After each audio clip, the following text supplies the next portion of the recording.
Si tu es créateur de contenu et que tu as déjà pensé à lancer une formation en ligne, laisse-moi te dire un truc. La majorité des closers et agences vont te promettre des résultats.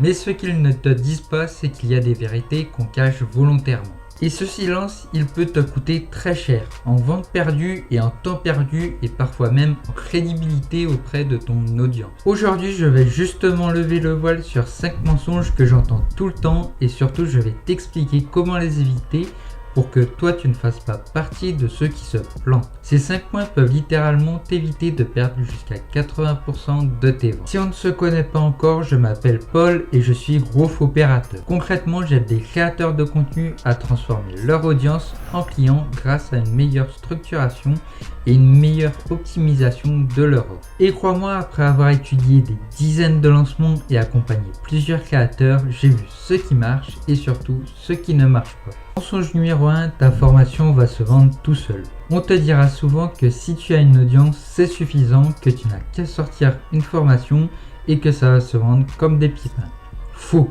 La réalité, c'est que personne ne se lève le matin en se disant « Tiens, aujourd'hui je vais acheter une formation à 500 €. Ton audience, même engagée, a besoin d'être guidée. Et ce qui fait la différence, ce n'est pas seulement d'avoir un bon produit, c'est la manière dont ton offre est pensée et présentée. Ton positionnement, ta promesse, la preuve sociale que tu apportes et surtout la clarté avec laquelle tu expliques la transformation que tu proposes. Si tu rates cette étape, peu importe le nombre d'abonnés ou la taille de la communauté, tu perdras jusqu'à 80% de ton potentiel. Et c'est là que beaucoup de créateurs tombent de haut. Ils pensent que le simple fait d'avoir travaillé dur sur une formation suffit, alors qu'en réalité c'est juste la première pierre d'un système beaucoup plus large. Mensonge numéro 2, il suffit d'un bon script de closing. Beaucoup de closers vont te vendre leur fameux script magique. Ils les utilisent pour tout le monde. Le problème, ton prospect n'est pas un idiot. Il sent très vite qu'on lui récite un texte appris par cœur. Résultat, il se sent manipulé et il raccroche. La vérité, c'est que le closing ne marche que s'il est personnalisé. Un prospect qui cherche une formation fitness n'a pas les mêmes attentes, les mêmes peurs, ni les mêmes objections qu'un prospect qui veut investir en bourse ou se former en business. C'est exactement comme si tu essayais de vendre la même paire de chaussures à un coureur professionnel et à quelqu'un qui veut juste marcher pour sa santé. Mensonge numéro 3, mets plus d'argent en publicité. Celui-là est très dangereux. On va te dire mets plus d'argent en publicité et ça va marcher, alors que c'est totalement faux. Si ton offre n'est pas solide, tout ce que tu vas faire c'est perdre plus d'argent plus vite. Parce que la publicité n'améliore rien, elle amplifie. Une mauvaise offre amplifiée par la pub devient juste un mauvais investissement qui te vide les poches à vitesse grand V. Alors que si tu prends ton temps à construire une offre qui convertit déjà à froid, même avec un petit trafic, alors la publicité devient un accélérateur, elle multiplie ce qui fonctionne déjà. Et c'est là que la différence se fait entre ceux qui brûlent leur budget et ceux qui arrivent à scaler intelligemment. Mensonge numéro 4, la vente s'arrête après la signature. C'est complètement faux. Beaucoup de closers considèrent que leur job est terminé une fois que le prospect a payé.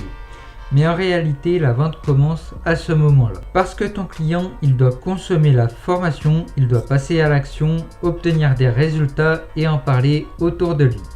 Si tu n'as pas prévu un vrai système de relance, d'accompagnement, ton taux de recommandation et de réachat se rapproche de zéro. Tu sais quoi, les créateurs qui explosent aujourd'hui, ce sont ceux qui transforment leurs clients en ambassadeurs.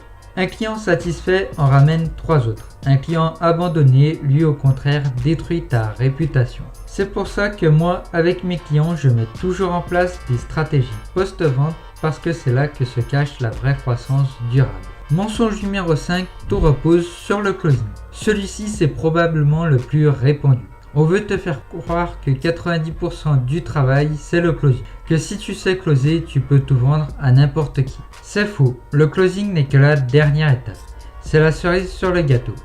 Le vrai travail, c'est ce qu'il y a avant. Clarifier ton offre, construire ton système, ton contenu, préparer ton prospect à acheter et surtout t'assurer que ton produit est réellement désirable. Sans tout ça, le closing est inutile. C'est comme vouloir gagner une course sans avoir mis de l'essence dans la voiture.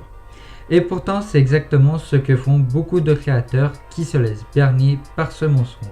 Voilà, tu connais maintenant les 5 mensonges que la plupart des closers et agences ne te diront jamais. Et la vérité, c'est que si tu veux vraiment réussir ton lancement, tu as besoin de tout mettre en place. L'offre, le système, la stratégie et bien sûr le closing. Si tu veux que je t'aide à construire pour ton projet, j'ai mis en place un agenda en ligne où tu peux réserver un appel gratuit avec moi. On verra ensemble ton projet et je te montrerai exactement comment optimiser tes ventes. Clique sur le lien en description ou en bio pour réserver ton appel et je te dis à très vite. C'était Paul Sion, à bientôt.